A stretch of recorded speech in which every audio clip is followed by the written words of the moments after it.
Hello, welcome back to the Good Grief Pod. Merry Christmas. Christmas is gone and past. Thank gosh. Yeah, it was a difficult one this year. And we're kind of in the crimbo limbo stage recording this currently. So New Year's Eve is tomorrow, and I'm like, I don't know what day it is. Not ready. I don't know who I am. Not ready. We're in that crimbo limbo period. But we thought we'd do a bit of an honest episode today, just another kind of general catch up. Thought we'd talk about Christmas because obviously being my first one was quite humbled, to be honest. And then maybe talk about New Year's resolutions. I think so. Not like I want to go to the gym, but like No. Oh, that's my but things that will help us, because I think it's good to I think it is. talk about I resolutions. think it is. But yeah, just wanted to talk about Christmas first and foremost. We had a good day, didn't we? Went for a curry, us four. We did. We made the plan, as you guys know, because we've been speaking about it for a while, to go and do something non-Christmassy, didn't we? Yeah. We wanted to take Maz away from the festiveness, and obviously, like myself, I'm not really... Christmas is tough, and I knew it was going to be tough, and Maz knew it was... Actually, I didn't know it was going to be as tough as I was, yeah. And we just thought, let's go do something fun, which we did, and we had so much fun on Christmas Day. And we've kind of realised, haven't we, the reason why we had so much fun on Christmas Day is because it wasn't Christmas Day. It was just the date that was Christmas. To us, we were running around, having a curry, having a drink, having a laugh. And then, I mean... I want you to speak, really, because I'm I'm at the stage in my sort of process where I know what works for me and what doesn't now. It was all so new for you. I know you've had some really, tough to say the least. I don't really want to, I think it's downplaying it to say it was tough. Is there anything you've struggled with that you didn't expect to struggle with? I mean, that's quite a difficult thing, because what would you expect? Yeah, I think you're right. Like, I definitely... Leading up to Christmas, it didn't feel like it. So I guess that was my way of coping, just pretending it wasn't. And I think I found, like, when I wake up on Christmas morning, it didn't really feel like Christmas again, but I still had a little cry. But I really enjoyed the day. In the evening, I was in a weird place, actually. I found that I didn't want the day to end because I didn't want it to be in the past, and therefore... When I say last Christmas, I'm referring to a Christmas without my dad. Yeah. My first one without him. But at the same time, I wanted it to end because it was kind of like the realization of, okay, this is the future now. This is what Christmases are going to look like. Not necessarily how we did them, but without, him there. So it was a really weird place to be, I found, especially towards the end of the evening. I found myself doing a lot of reflecting. And then... Boxing Day hit me like a sack of shit. Like, I was very much humbled on Boxing Day. That would usually be a day that we would celebrate together, as I said in the last pod. Like, we'd go and watch the football, or we'd do something together every year, and that would actually be the day I'd look forward to more than Christmas, because it was like mine and Dad's day. But yeah, I just didn't cope. I felt like it was all right in the morning, but me and Haz went like shopping in Bath, and because I wanted to do something to take my mind off things, but I just found myself like feeling like I was so lost walking around, like just didn't know what to do with myself, felt so out of place. And then when I got home, it really, really hit me, and I felt like I was in the depths of my grief again. Like, I was crying non-stop for like 2-3 hours. I just couldn't get myself out of the place I was in. It was so difficult, and I felt really, really homesick. But obviously, you're not kind of homesick. You're missing that person, and it feels like a similar kind of feeling. It is home, isn't it? Yeah. Home isn't a building. It's those sort of inside it, and you've kind of... I was just going to say you're homeless this Christmas, but yeah. But your family went away, and like, obviously first one without your dad, it was pretty brutal. Yeah, and it sounds brutal of them going away. Like, they went away to Egypt because like my mum couldn't cope being at home, which was so fair. Haz and I would have gone, but we didn't have any holiday left. So, because obviously we got, married, honeymoon, all that stuff this year. The old wedding. So yeah, I think I felt homesick because I wasn't around my family as well. But yeah, I just felt for the first time since he passed and the funeral and all of that I was back to that place again. And obviously, in the weeks following his passing and his funeral, you are in that place of just uncontrollable sobbing, like don't know how to get yourself out of it, in so much pain. But I felt like I haven't had that in a few months, or at least not for that period of time. Like, did you find it scary? I did. I just felt like so helpless again. Like, I don't know how I'm going to move forward, and like, am I stuck in this place again? Like, because it is like when you're in it, it is so like paralyzing, isn't it? Totally. It's just like there's nothing. And bless Haz, he was trying to cheer me up, and I was getting really frustrated. Like I just can't stop crying, and I just needed to wallow. Like you do almost really wallow, don't you? Like, you need to shut down. But yeah, I think the problem when you're in that sort of level of grief, and you've compared it to obviously the earlier this year, it's like it's come back again, and you feel like you're more well equipped to deal with it because you've had all this time, not all this time, it's not a lot of time, but time in between to work out, okay, this is how I need to navigate it, and then suddenly you're back feeling these things at the intensity that they were before, and you're like, where are all the answers? Because I can remember being in those sort of places myself, and you're like, where is all the stuff that I've said before? Where are all the tools? Because nothing will work. And I think that's what we've said on the pod a lot, isn't it? We're trying to be transparent in the fact that nothing fixes it. Yeah. And when you are in the depths, as you were sort of Boxing Day and after Christmas, it is just like a brutal. And the reason why I asked you if you were scared was because like I kind of liken it to like depressive states. When you genuinely don't see how you're going to get through it, and that you actually don't even know, do you? You don't. You just feel like you're going to be there forever. Yeah, and you just don't. You can't see any sort of light. And I felt for Haz as well, because usually, I mean, in the early days when I first lost my dad, he couldn't get me out of those things because, as you said, nothing can. Nothing, no. But I was back in that place, and it felt so weird it felt like I'd not moved forward, but as you said, had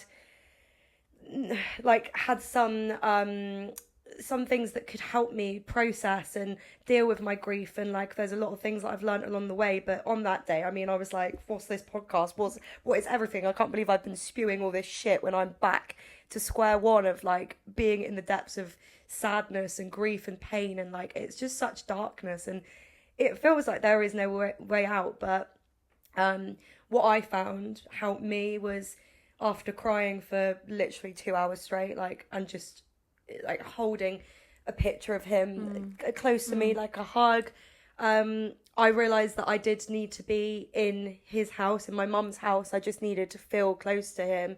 So I went to, because my nan lives there as well, I went to go and see my nan, who didn't go on holiday with my family. So I just went to spend time with her and the dogs, and just wanted that familiarity.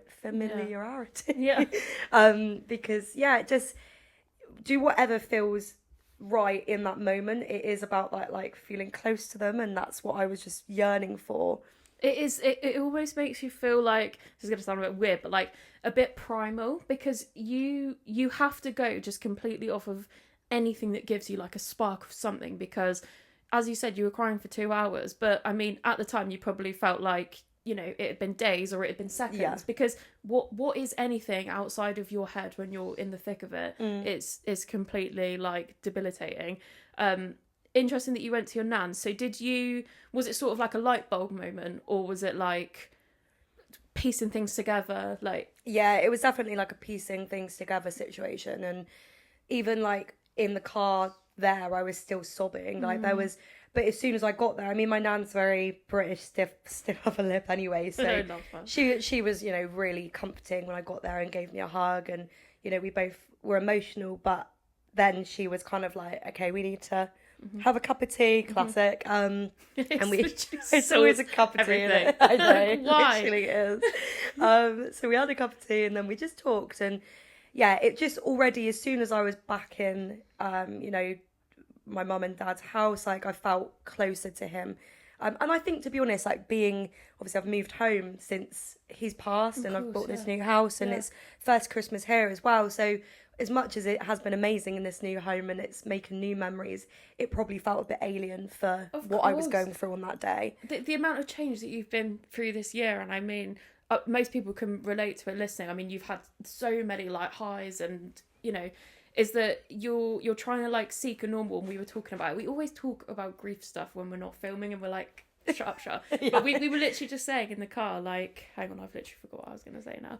What were we talking about? Like how exhausting and like processing. Well, yeah, like you feel like you're literally like been shoved into a washing machine. Then you've got to get out, and then imagine getting out, and you're like, wait, this is my new home, my new surroundings, and you know your family were away, processing things how they needed to. Yeah. And you're like, okay, so which way? And like, mate, I have to say, like, putting the podcast side, as a friend, I'm so proud of you for realising that, you know, maybe I do just need to go back and see Nanny Jan, because cup of tea with Nanny Jan, I don't really know what, that's top tip, what else you do. But it's a scary feeling. And I mean, this is an impossible question because we've literally spoken about it.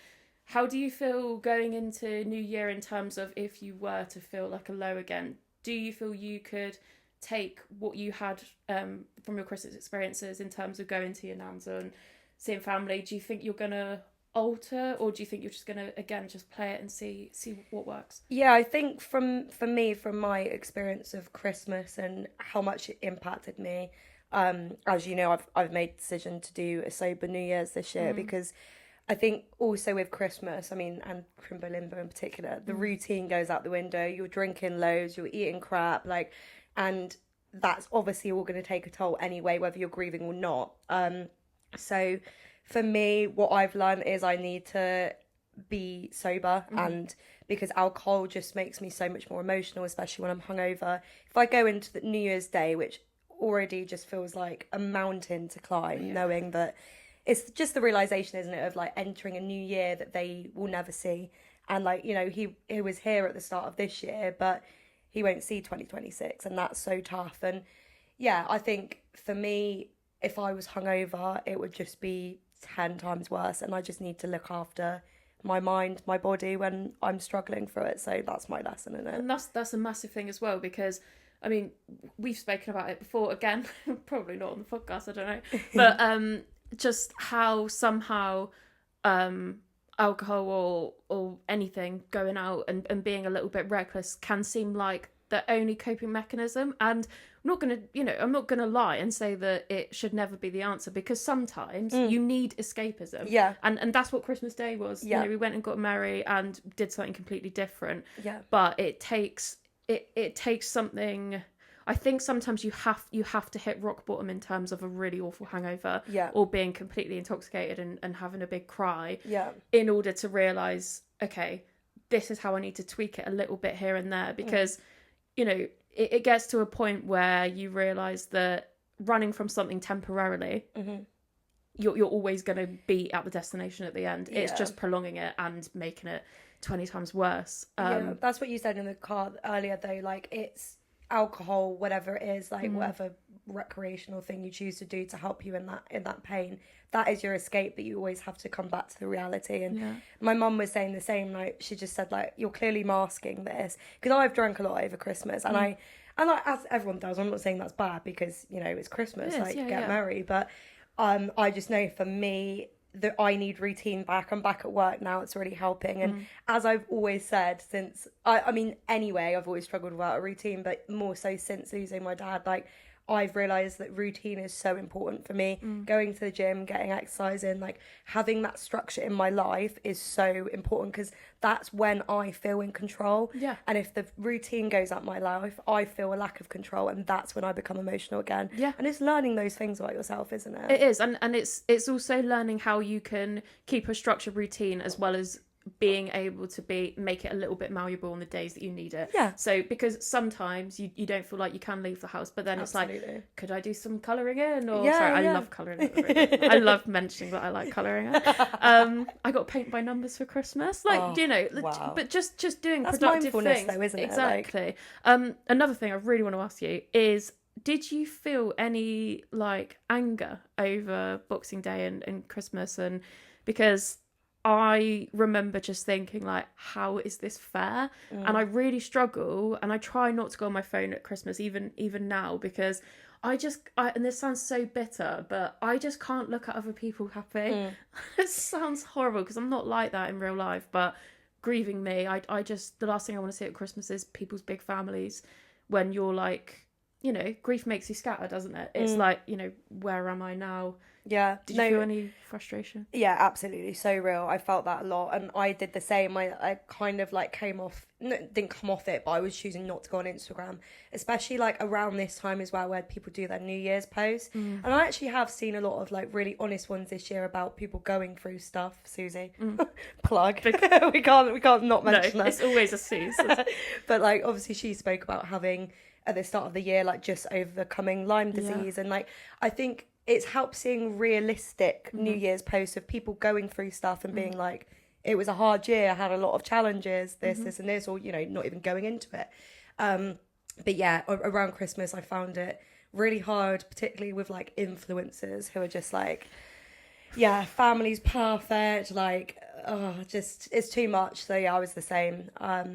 How did you find Christmas this year? It's 6 years. 6 years. Yeah. Do you know what? I actually enjoyed Christmas this year, and I think it's because I just took expectations away from it, and it's the first time I've really done it. And spending it with you guys, and like I found it helpful because I am so like far in, being able to know that I was like sort of with you, because I felt that like, it was weird. Christmas, we didn't get upset when it was us two, but I think, I don't know about you, I just felt like I knew that if I needed to, I could. Yeah, same. But I was also like, I just woke up feeling like, well, I'm really proud of us and everyone and those around us who have, really stood up to, absolutely, Jam and Huz just made their Christmas completely different, and I just felt a lot of gratitude, which we speak about a lot, for being able to have this sort of horribly relatable relationship with my friends, where you hit that level of comfort that you can't even wish for, I think. Like, not that I want everyone's dad to die to make me feel better, but like, I do. No. No, but it's so important. And what you said about the Instagram post, like, something has to feel relatable, because otherwise, what is stopping you from just being like, my life has been so shit this year and I cannot believe that I've got to go on? Because if you're seeing all this, like, imagine being like completely poor and seeing everyone flashing stuff. Yeah. What are you going to feel about yourself? And exactly. I just found it comforting knowing that I could do what I needed to. Yeah. And yeah, I did enjoy it, to be fair. It was a good day. It was. I did. It was really relaxed, and like, I think very chilled. You're so right in the sense that we didn't put like pressure on what we were doing. We just literally had to go to the Indian at 1 p.m. and we were late for that. And we were late. Yes. And we ended up on a live stream. Yeah, Facebook live stream, Jay's Kitchen. It was crazy. Oh yeah, Maz did plug the pod actually. On the Christmas wish. That's got to go Lost someone this Christmas. Good Grief podcast. We're going to clip that in. It's got to happen. But no, I must admit, I'm a little bit. I always am a bit wobbly around New Year's, because obviously my dad's anniversary is on the 2nd of January. Yeah. Also my mum's birthday. It's just like so much in many such emotions, a short amount of time, and New Year's as well. Well, like... yeah, and you'll relate, because you've had obviously like Christmas, New Year's, and then obviously you've got your anniversary, and it's just like everything on top of, like, I do think there's sort of like a unspoken pressure with New Year on everyone as well, because you're like, right, now I've got to lock in and make myself so uncomfortable to prove something to myself in January, and it's like, you don't just be happy. And it's a depressing month anyway, isn't it? Like... it is. It really is. So yeah, I think I've always been a little bit more wary of New Year, because I don't know, it still feels wrong going into New Year's, because I find it hard to even say like, oh, I lost my dad 6 years ago, because to me, it doesn't invalidate my grief, but to me, it makes me feel like, wow, 6 years ago, like I've changed so much as a person, and that was so long ago now, but it still feels so close. And I really hate like watching the years go by in that sense. But you know, I'm grateful that I get to watch the years go by. You know, so it's hard. What are you thinking for New Year? I just hate the thought of it already. Like I said to you guys, like I don't want to stay up and see midnight because I can't imagine being like Happy New Year. Like it's not, is it? Like it's not a Happy New Year. But as you said, it's, you know, we get to see another year. I'm grateful in that sense, but we are fast approaching the 1 year mark of, you know, my dad's death, and I just can't get over how quickly it's gone. Like, I can't. This year has been the quickest year I've ever experienced. But it might feel the same for you. Maybe it is once you lose someone significant in your life, or anyone for that matter, like maybe life does feel a lot quicker. I know. I think it must be. I think the days feel long, but the weeks feel quick. Yeah, no, I'd agree. Like, I cannot believe that, like, you know, we were saying about our like early morning walks and stuff when you were really in the thick of it, and I cannot believe that like that was this year. I know. But then also I'm like, it feels like yesterday. Yeah. There's no in between. And it's been a really tough year. But again, you know, I'm not. I was just going to say something really inappropriate. I'm not trying to what is it? Blow your trumpet. But I am so proud of you, and thanks, mate. You know, we spent times like sitting next to like rivers that stank of fish and crying and talking about anything and everything, and like, you know, I've seen like the lowest lows, but I've always seen like something in you that was going to be like, you know, she's going to get through it one way or another. And here we are sitting today, you know, it's not even been a year yet, and you know, you've put your pain into something so amazing that's this, and you've just inspired everyone here, and I really am proud of you. I know I do as well, and I don't like that. Anyway, Chelsea is shit. But no, it's important to say that because I'm very grateful, and I hate how hard this year has been for you, but I'm grateful that I've been able to sort of, I don't know, just watch you become something that you didn't want to become, but I guess it's positive. You've evolved, everyone's evolved, and I just think you've done an incredible job at something that is a really awful job. Wow, I couldn't have done it without you guys here. Like, oh my God, I don't know where the hell I'd be without you guys, honestly. I started writing the wedding speech already, and I don't know how I'm going to put it into like one piece of writing. But no, honestly, it's been a really, really, really shit year. But it's such a juxtaposition because it's also been the best year in a lot of ways. And I think to like have done this with you guys is just incredible, and to know we're helping people is amazing. And I'm really, really proud of us all for doing it. And I think it's an exciting year for the pod next year. I think so too. What's your New Year's resolutions? Oh my God. Because you're getting married. I am! Honestly, my New Year's resolutions I was thinking about today, and the only one that I genuinely, I mean, for myself, and it would impact everyone around me, is I just want to be kinder to myself, because I think the natural New Year's resolution is I want to be a size 6, and I want to be able to run 500 miles and do an Ironman and all that. And, you know, if I wake up in the morning and have the people around me that I have around me now, then I know I've done something right. So amazing. That my resolution is that, and also just to keep talking about big feelings. I think that like when I was just gassing you up, like I forgot to say, and no, I don't remember what I was gonna say. That I'm just this year has taught me to talk. This year has taught me to talk. Yeah. Everyone knows I can talk. But this year's taught me to talk, and I'm glad that us talking has now become something that can help other people. So I'm going to keep talking. Really sorry. Good. I think you should. I think my New Year's resolutions are to practice gratitude every day, because that has really got me through a lot of the hard times, and I think it's just something we should all do. Yep. I think it's really important to be grateful. And to have lots of social gatherings in the new house, and to get you guys married, and to do the best wedding speech that will ever have hit this I'm earth. excited. That should be streamed onto Good Grief. Yeah, I'm sure everyone would love to see it. everyone would see Jam for the first time. Jam, I feel like you should get in. I do too. Come on, it's Jam. 2025. Come on. Come on. It's 2026. No, Come here right now. Jam. Grabber. Jamie, everyone that's listening to this has lost someone really special. It's Yeah. really horrible. Come on, Jam. Yeah. Yeah, oh yeah. Here's the pretty lady that does all the hard work. What's your New Year's resolution? Just to be with my friends and that.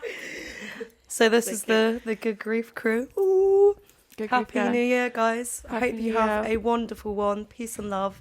Look after yourselves. We love you. Bye, guys. Bye.